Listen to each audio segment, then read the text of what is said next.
ನಾವು ನಮ್ಮ ಇಡೀ ಭಾರತದಾದ್ಯಂತ IMA ವತಿಯಿಂದ ಒಂದು ಮುಷ್ಕರವನ್ನು ಹಮ್ಮಿಕೊಂಡಿದ್ದೀವಿ. ಈ ಮುಷ್ಕರಕ್ಕೆ ಇವತ್ತಿನ ದಿವಸ ನಾವು ಒಂದು ಕರಾಳ ದಿನವಾಗಿ ನಾವು ಆಚರಣೆ ಮಾಡಿದ್ದೀವಿ.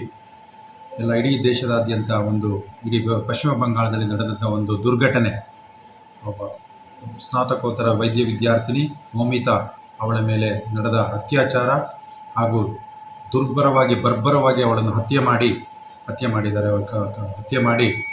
ಅವಳನ್ನು ಇವತ್ತಿನ ದಿವಸ ಅವಳ ಒಂದು ಸಾಂಕೇತಿಕವಾಗಿ ನಾವೆಲ್ಲ ಅವಳ ಆತ್ಮಕ್ಕೆ ಶಾಂತಿ ಸಿಗೋದಕ್ಕೋಸ್ಕರ ಮತ್ತು ಅವರ ತಂದೆ ತಾಯಿಗೆ ಅವಳ ಅಗಲಿಕೆಯ ನೋವನ್ನು ಭರಿಸೋದಕ್ಕೋಸ್ಕರ ಒಂದು ಸಾಂಕೇತಿಕವಾಗಿ ಇಡೀ ದೇಶದ ನಂಬಿಕೊಂಡು ನಮ್ಮ ಸಾರ್ವಜನಿಕ ಆಸ್ಪತ್ರೆ ಚನ್ನರಾಯಪಟ್ಟಣದಲ್ಲಿ ನಮ್ಮ ಸಾರ್ವಜನಿಕ ಆಸ್ಪತ್ರೆಯ ಎಲ್ಲ ಸಿಬ್ಬಂದಿ ವರ್ಗದವರು ಹಾಗೂ ಎಲ್ಲ ಸಂಘ ಸಂಸ್ಥೆಗಳ ಅಧ್ಯಕ್ಷರು ಹಾಗೂ ಪದಾಧಿಕಾರಿಗಳು ಈ ದಿವಸ ನಮ್ಮ ಜೊತೆ ಬೆಂಬಲ ಕೋರಿ ಆಸ್ಪತ್ರೆಯಲ್ಲಿ ಕೇವಲ OPDಯನ್ನು ಮಾತ್ರ ಸಾಂಕೇತಿಕವಾಗಿ ಸ್ಥಗಿತಗೊಳಿಸಿ ಉಳಿದಂತೆ ತುರ್ತು ಚಿಕಿತ್ಸೆ, ಪೋಸ್ಟ್ಮಾರ್ಟಮ್ ಹಾಗೂ ಶಸ್ತ್ರಚಿಕಿತ್ಸೆಗಳನ್ನು ಮಾಮೂಲಿನಂತೆ ನಾವು ನಡೆಸ್ಕೊಂಡು ಬರ್ತಾಯಿದ್ದೀವಿ. ಇವತ್ತು ಬೆಳಗ್ಗೆ 8 ಗಂಟೆಯಿಂದ ನಾಳೆ ಬೆಳಗ್ಗೆ 8 ಗಂಟೆವರೆಗೂ OPD ಸೇವೆಯನ್ನು ಸ್ಥಗಿತಗೊಳಿಸಿದ್ದೀವಿ.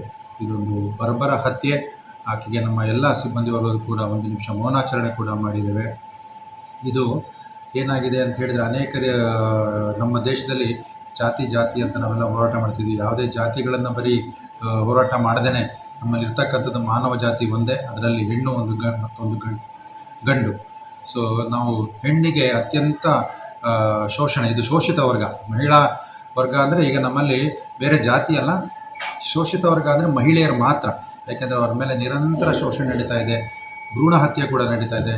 ಕಳೆದ 3 ದಿನಗಳ ಹಿಂದೆ ನಾಗಮಂಗಲದಲ್ಲೂ ಕೂಡ ಒಂದು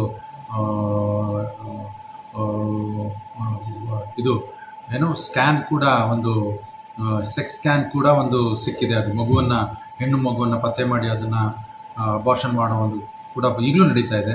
ನಾವೆಲ್ಲ ಕಡೆ ನಾವು ಮಾಡ್ತಾಯಿದ್ದೀವಿ, ಎಲ್ಲ ಕಡೆ ಮಹಿಳೆಯರೇ ಪ್ರಾಬಲ್ಯ ಇದ್ದಾರೆ, ಎಲ್ಲ ಕಡೆ ದೊಡ್ಡ ದೊಡ್ಡ ಹುದ್ದೆಗಳಲ್ಲಿ ಮಹಿಳೆಯರಿದ್ದಾರೆ ಅಂತ ನಾವೆಲ್ಲ ಖುಷಿ ಪಡ್ತಾ ಇದ್ದೀವಿ. ಆದರೆ ಅಂತಿಮವಾಗಿ ಎಲ್ಲ ಶೋಷಿತರಾಗತಕ್ಕವರು ಮಹಿಳೆಯರು ಮಾತ್ರ. ಈಗ ಎಲ್ರಿಗೂ ಹೆದರಿಕೆ ಆಗ್ತಾಯಿದೆ, ಎಲ್ರಿಗೂ ಭಯ ಹುಟ್ಟುವಂಥ ಒಂದು ಪರಿಸ್ಥಿತಿ, ಯಾರಿಗೂ ರಕ್ಷಣೆ ಇಲ್ಲ. ಇವನ್ ಆಸ್ಪತ್ರೆಗಳಲ್ಲಿ ಕೆಲಸ ಮಾಡೋದು ಕೂಡ ಮಹಿಳಾ ವೈದ್ಯರಿಗಾಗಲಿ ಅಥವಾ ದಾದಿಯರಿಗಾಗಲಿ ಯಾವುದೇ ರಕ್ಷಣೆ ಇಲ್ಲಿ ಕೆಲಸ ಮಾಡುವಂಥ, ಹೆದರಿಕೆಯಲ್ಲಿ ಕೆಲಸ ಮಾಡುವಂಥ ಪರಿಸ್ಥಿತಿ ಇದೆ. ನಮ್ಮದು ಜೀವ ಉಳಿಸುವಂಥ ಒಂದು ವಿಭಾಗ, ಆ ವಿಭಾಗದಲ್ಲಿ ನಮ್ಮನ್ನೇ ಜೀವ ತೆಗೆಯುವಂಥ ಕೃತ್ಯಗಳು ನಡೀತಾ ಇದ್ದಾವೆ.